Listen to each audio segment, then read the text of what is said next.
그 엄청난 군대, 험악한 군대의 그 칼날에서도 이 사람을 구해주겠다라고 확신을 주시는 거예요. 예레미야와 함께 결국은 이 사람이 살게 된다는 것이죠. 결국은 이 사람은 남은 자입니다. 근데 이 남은 자에 대해서 하나님께서 뭐라고 얘기하시냐면, 내가 그 행위를 했기 때문에 너를 구하는 것이 아니라 내 믿음, 내가 나를 믿었다. 내가 나를 믿었기 때문에 그런 행동을 한 것이다, 이렇게 표현하고 있다는 거죠. 그래서 우리가 하나님 이 세속화의 물결 가운데서 내가 하나님 앞에서 어떤 행위를 했다, 이것이 중요한 게 아니라는 것이죠. 이렇게 예배에 나오는 행위 자체가 중요한 것이 아니라 하나님을 참으로 믿느냐의 문제가 있다는 것입니다. 하나님을 참으로 믿고 그거에 따른 행동이 나와야 되는 것이 바로 은혜라는 것이죠.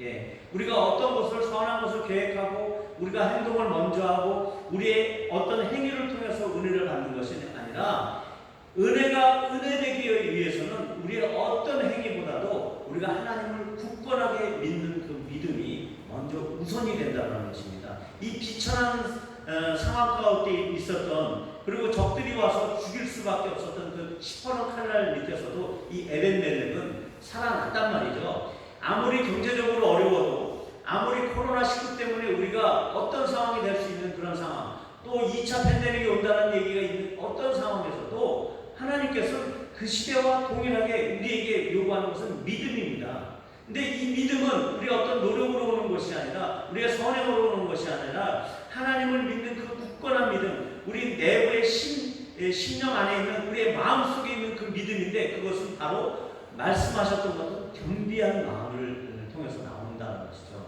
하나님 앞에서 무릎 꿇는 삶을 통해서 오는 것이고, 하나님을 절대적으로 계속적으로 추구하는 그 삶 가운데서 하나님을 겸비하여서 그들을 찾는 그에게 하나님께서 그 믿음을 허락하시고, 그리고 그에게 그런 은혜를 허락하신다는 말씀을 하고 있는 것입니다.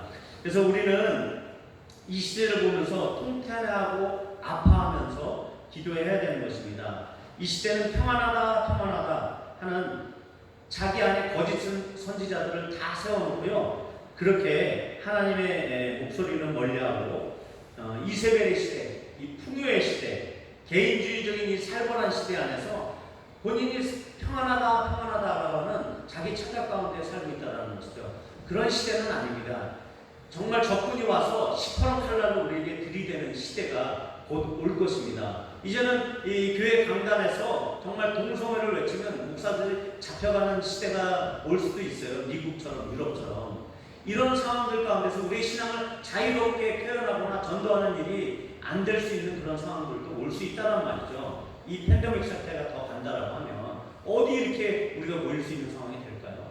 그런 상황 가운데서도 우리가 정말 하나님 앞에서 하나님의 그 은혜, 그 무조건적으로 우리에게 주셨던 그 은혜를 생각한다라고 하면은 계속적으로 하나님의 말씀에 더 집중하고 이 말씀과 교리 안에서 우리 자신을 더 훈련시켜야 됩니다. 그래서 결국은 은혜가 은혜되는 삶, 그것을 살기 위해서는 지속적으로 우리가 이 소수의 남은 무리들 가운데 거하기를 원해야 돼요. 하나님께서 하나님의 은혜를 주시는 1차 그 은혜의 장소는 어딜까요? 공동체예요. 믿는 사람들의 공동체 안에 성령께서 임하셔서 불의 혀처럼 각 사람에게 임했던 것처럼, 우리가 이 시대가 오면 올수록 더 모여서 기도하는 것 가운데 성령의 능력으로 이 시대를 벗어나는 것들을 우리가 봐야 된다는 것이죠. 엘리야의 능력으로 그 바알 선지자 450명과 이세벨 선지자 그 400명과 그것을 대적해서 이겼던 것처럼 하나님의 불이 임하는 그 능력을 우리가 체험하기 위해서는 공동체를 통해서 우리가 계속적으로 기도하면서 나아가야 된다는 것입니다. 그래서 먼저 이 공동체 안에 하나님의 은혜가 임하는 것이기 때문에 계속적으로 공동체 안에서 기도하는 저와 여러분이 되길 원합니다. 마지막으로 말을 마치면서요, 아합 당시에 북이스라엘의 인구가 대략 얼마쯤 될까 한번 생각을 해봤어요. 근데 이스라엘 민족 그 숫자를, 그러니까 북이스라엘의 인구만, 왜냐하면 7,000명을 하나님께서 남겼다라고, 순수한 신앙에 7,000명을 남겼다라고 하니까 그러면 몇 명 중에 몇 퍼센트 정도 될까 한번 계산을 해봤는데, 다른 건 유추할 수가 없어서 다윗이 그 백성들을 백성들을 계수하던 시절이 있었거든요. 그때 계수했던 그 사람들의 숫자를 보니까 그때 그 요압이라는 왕이 다윗이 그 백성 계수하는 것을 싫어해가지고 베냐민과 레위 지파는 빼버렸어요. 근데 이 베냐민은 남쪽에 속해 있기 때문에 어차피 북이스라엘에 못 들어가거든요. 그러면 10개 족속이 있는 그 북이스라엘 족속을 그때 센 사람을 보니까 칼을 뺄 수 있을 만한 사람이 110만 명이라고 했어요.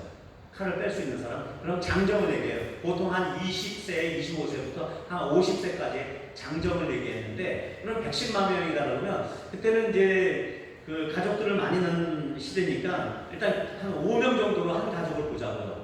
자녀들 포함해가지고 두 부부까지 해서 3명 정도 자녀를 낳는 편견을 잡았다라고 했을 때 5명 정도로 봤을 때 장정이 110이니까 전체적으로 한 550만 명 정도 나오겠더라고요. 물론 그 시간 더 시간이 지났으니까 뭐 600만도 될 수 있겠지만 그냥 보수적으로 550만 명을 따졌을 때 결국은 그들에게 7,000명 대 550만을 계산하니까 0.12%밖에 안 되더라고요. 예. 남은 자의 숫자가 0.12%예요. 심각한 얘기입니다. 예. 우리 이 대한민국 안에서 정말 우리가 남은 자가 돼야 되겠죠. 예.